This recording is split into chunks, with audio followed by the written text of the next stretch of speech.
Olive Branch, one of the hardest things to do in life is when we see somebody that we love walking in a direction that we know is sinful, truly sinful, doing something that is wrong, for us to go and confront them. Some of us, that's easy. For many of us, and the vast majority of our culture right now, it's really hard. We feel like we're being unloving. We feel like we're trying to push people away. But let's remember, love isn't the opposite of holding people accountable. Apathy is the opposite of holding people accountable. If my kids are playing in the street that's busy and I don't care, that's apathetic. That's not love. I need to jump out there and bring them in. I need to help them back out of my love for them.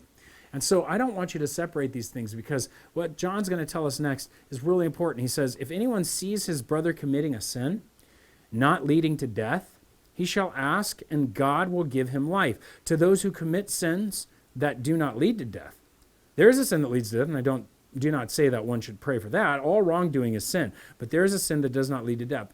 And this is a weird text and all these kind of interesting things. But what John is getting at here is that he is calling us to go pray for those who are committing sin. Jesus tells us to go to those who are committing sin and win our brothers back.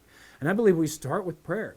Start asking God for the confidence of love to love a brother by calling them to give them life. Say, God, change their heart. Open them up. And if you don't see that change, then go to them. And it starts there. Now, if it's a sin that leads to death, if it's something that's leading to a death situation, addiction, abuse, maybe it's some kind of self-harm that by all means, go get them.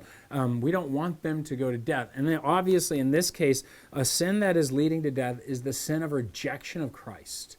And we want to go to them and fight for that as much as we can. All wrongdoing is sin.